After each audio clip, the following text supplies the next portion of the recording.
Okay, who in here, raise your hand if you have ever heard of Maslow's hierarchy of needs.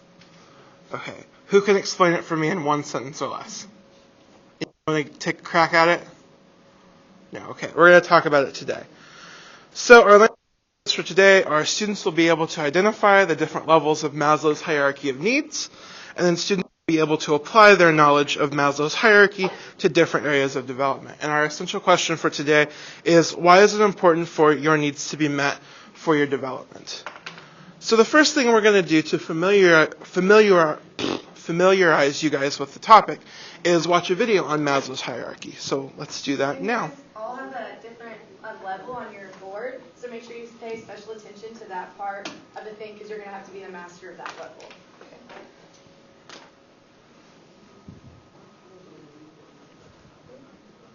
Sorry. Psychology. It argues that there are 5 stages of human needs that motivate our behavior. Abraham Maslow proposed his theory in 1943 after studying what he called exemplary people, such as Albert Einstein or Eleanor Roosevelt.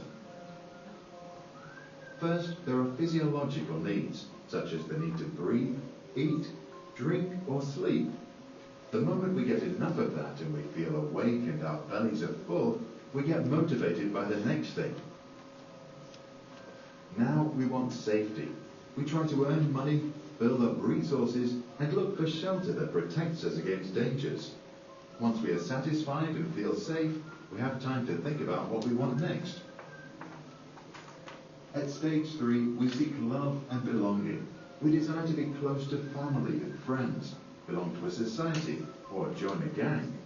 But the moment we feel completely part of a group, we already wish to be a little different than the rest. At stage 4, we look for esteem, self-confidence, and respect from our peers. We want to be someone. If we have money, we buy a fancy watch. If we have a brain, we write or think or work a lot. Motivation to perform and compete is now at its highest. Students, sportsmen, and inventors excel. Neil Armstrong even flew to the moon. We breathe and drink and eat and sleep enough, and we feel safe and part of a group and only then can we reach level 5, self-actualization. Now we can relax, be creative, accept facts for what they are, give back or do whatever we want. No more pressure, unless of course there is trouble below. If you are a leader and believe in the theory, use it. First, make sure everyone has eaten well. Then, make them feel safe and help them belong to a group. Once they feel they belong, they are ready to stand out and excel. Thanks for watching. If you want to...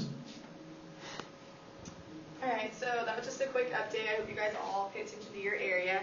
Because now, within your group, we're going to ask you to discuss, what do you think that in your life need to be met for you to master that level of the hierarchy, and what might hinder you from reaching those. So just take those, your guys' markers, and as a group write things that you need in that level to feel good, make them personal, and also write things that could hinder you from moving on to the next level in that stage of your life. We're going to take about 3 minutes to do this. That hinders me. I get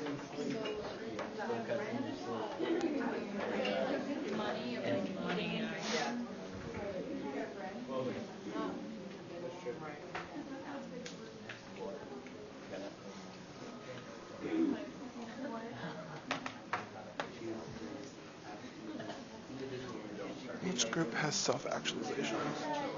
Okay. Which might be hard. Yeah.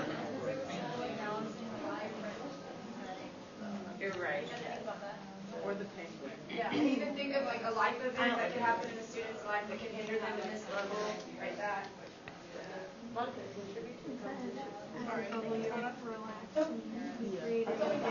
What's going on? Yeah, so it's like low pressure.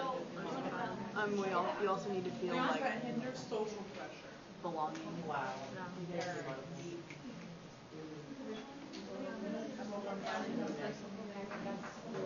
I don't know if it's self-confidence, because if you don't have self-confidence, you can't, Which I think comes from like feeling like you belong. Yeah. Or yeah, if you all get of like those build more up. groups, like if, well, like if your safety or Things your that house hinder. or whatever. Like what would happen? Bullying can do that. Yeah. So I've sometimes been walking. Or like anything like below the If those basic needs aren't met, like at home, if you don't get it, it has to do with you.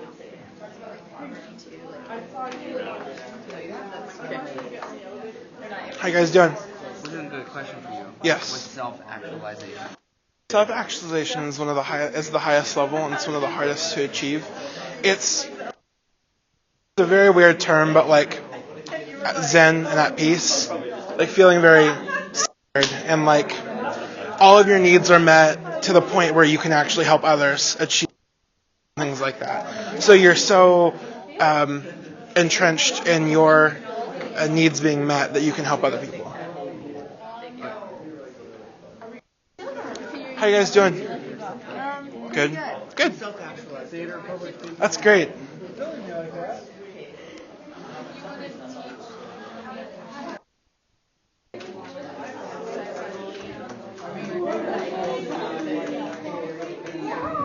Okay, guys, wrap up here in the next 30 seconds. If you guys are finishing up too, you can send one person up from your group with your guys' level, and we're going to be started. I volunteer myself.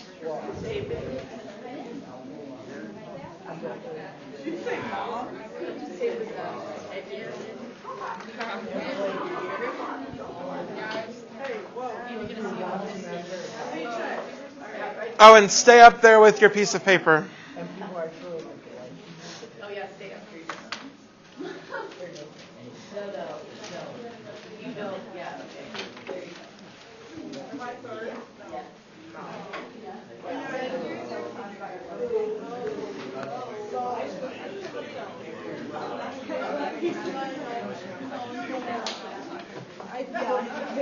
Should we start on the bottom first? Yeah.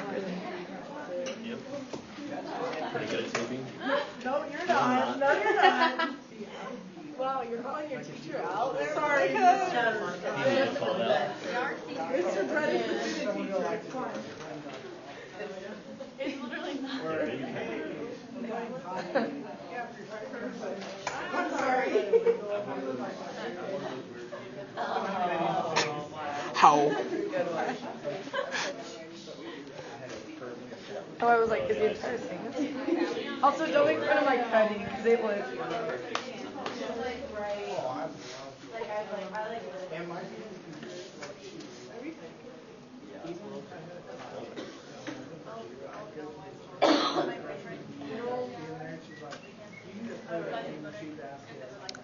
Okay. So, as Maslow's theory states, we have to start with our physiological needs being met. So, would the group that did physiological needs please share what you wrote?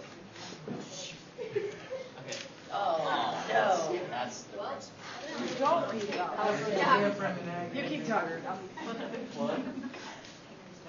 What? Share what you wrote. So we had the physical. Just making it worse. Alright, we had the physiological needs, so like breathe, eat, sleep, and drink. So we said like school cuts into your sleep, also cuts into your money, said buy food. Like if your parents are unemployed, you may not have enough money to like have every meal or a long time. Or if you live in Michigan, you got some nasty water you don't want to drink. And then like so friends and family, if you try to like have a social life, it can cut into the amount of money you have and your sleep.